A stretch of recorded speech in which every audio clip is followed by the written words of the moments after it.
It's not the economy that's going to determine your next 6 years.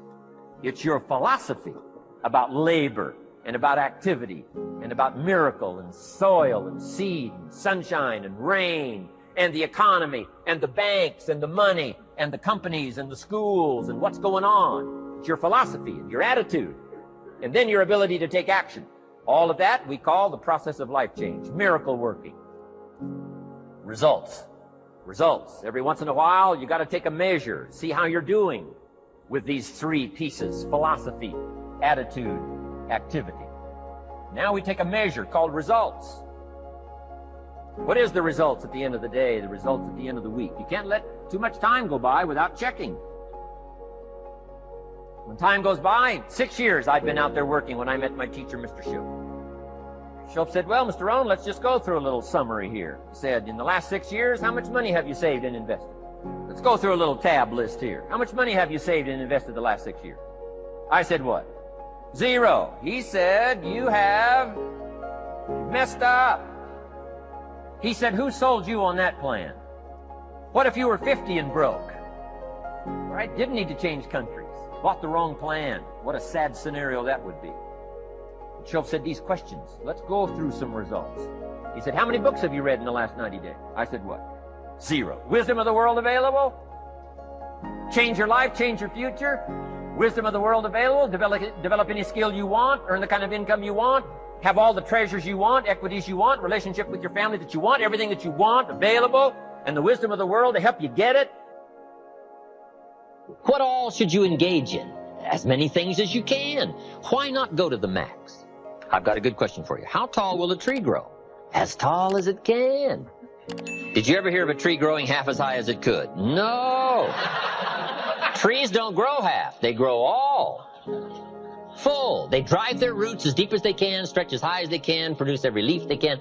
Trees go to the max. Now, why would human beings settle for less than the max of their capacity? Simple answer. They have the power of choice to do so.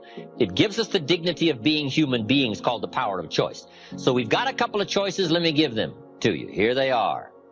To be all or to be part. Now, this is a philosophical discussion. You can choose to be less than you were designed to be, or you can choose to be all you were designed to be. I'm merely suggesting that you ponder what the all might do for your life in the next 1 year, 3 years, 5 years. If you refined your philosophy of activity and went for it all. Now, how do you change all that? The next 6 years, I got rich. The next 6 years, I became a millionaire. By the time I'm 31, I'm a millionaire. How about that? You say, well, Mr. Rohn, what happened? Well, strangely enough, during that second 6 years of my economic life, the government was about the same. I'm telling you, taxes were about the same. My negative relatives were the same. I'm telling you, the economy was about the same, and prices were about the same, and everything else was about the same. Circumstances were about the same. Then how come I got rich? How come I totally changed my life? I was not the same. Somebody says, well, what did you go to work on to do all that? I started with my philosophy. I started amending my errors by doing some better thinking, changing my mind, coming up with ideas that I didn't have before I met my teacher. And once that whole process started for me, I'm telling you, I changed my whole life. Within a 6-year period, I was never the same. And I've kept up that process all these years. One of the reasons why I'm here is to continue my craft. I don't want the day to come someday somebody says, you should have heard Jim Rohn 10 years ago when he was really terrific. Guess what I want people to say? I heard him 10 years ago, but you should hear him now. I'm telling you, the man works on his craft. I'm telling you, the man's done some extra reading. I'm telling you, the man doesn't miss a trick. I'm telling you, he's worked hard on himself. That's why he's able to deliver like he does. The same thing can happen for you as a teenager. It can happen to you as a mother, as a father, as a business person, as a salesperson, running a business. It doesn't matter. Management, wherever you find yourself. This is the process called personal change. And what I say to start with is, start with your own philosophy. You don't have to change countries, but you do have to change philosophy. And if you'll change philosophy, not country, you can turn around your income, you can turn around your bank account, you can turn around your skills, you can become capable, powerful, sophisticated, healthy, influential. All the other equities that you could possibly want out of your life, using the only stuff there is and not trying to change any of this stuff. Appreciate all of this stuff with all of its ups and downs, with all of its mystery of why it works and sometimes it doesn't work. Don't challenge this. You don't have to ask for another planet. You don't have to ask for another country. Just ask for another book. Ask for another seminar. Ask for another idea. And you can start this whole process of personal life change. Now, I could spend the whole day on philosophy, because that's where it is. If I could get you intrigued with that enough to study it, enough to ponder it, to where you would pick up the commitment like I did and say, hey, as simple as an apple a day, as simple as a walk around the block, why not start right there? If you don't start there, where else are you going to start? We're affected by how we feel. First, we're affected by what we know and the decisions we make. Second, we're affected by attitude, how we feel. And I gave that quick list. Let me give it to you. It's how you feel about the past. Got to have a good attitude about the past. Use it as a school, not a club. Don't beat yourself to death with your past. Faults, failures, losses. Let the past be a school. Harsh school maybe. What else is new? Let the past be a school master to teach you. Not to threaten you, but to teach you. So the difference in value is not the amount. If you do the best you can and you make $10,000 a year, we call that enough. If you do the best you can and you make $1 million a year, we call that enough. Enough is not the difference between 10,000 and a million. Enough is simply doing the best you can. A group of psychiatrists invited me to come and lecture in Los Angeles. Not too long ago, I thought that was fascinating. I never graduated from college. But they wanted to hear my story, so I go talk to the psychiatrists.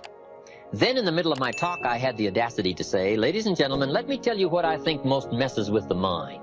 They said, what do you think most messes with the mind? I said, I think it is simply doing less than you can. Messes with the mind. It causes all kinds of psychic damage, I think. Simply being less than you can be. Doing less than you could do. Trying less than you could try. Doing it with less enthusiasm than you could. I think it somehow damages the mind. It damages our self-image. Because here's what I've discovered happens. The minute you turn this around and start extending yourself, it isn't the value you get from extending yourself that's the greatest value. It's how you feel about yourself that's the greatest value. Because, see, it's not what we get that makes us valuable. It's what we become. And part of becoming is to see what all you can become. See what all you can do. See how much you can earn, how much you can share, how much you can start, how far you can reach, how far you can extend your influence. Now, that kind of commitment to philosophical thinking about attitude and about activity, we call this the potential for life change. Life is difficult, and you cannot protect your children. What you can do is prepare them, and you can prepare them to be strong and courageous and truthful and resilient and reciprocal in their interactions with other people. And that means you equip them for what life will be, which is at minimum a series of difficult challenges, and often more than that, because of course people go through very difficult times in their lives. And a resilient person is capable of standing up to things in the face of fear and moving forward voluntarily, convinced of their own competence and ability to prevail. And so your primary goal as a parent, apart from facilitating your child's social desirability, which is a major obligation on your part, is to encourage your children and I mean that literally, to instill in them a sense of courage in the face of the difficulties of life, and not to protect them from that. We don't even want to be protected from those difficulties, because a major part of life and its meaning is the challenge that comes with confronting difficulties.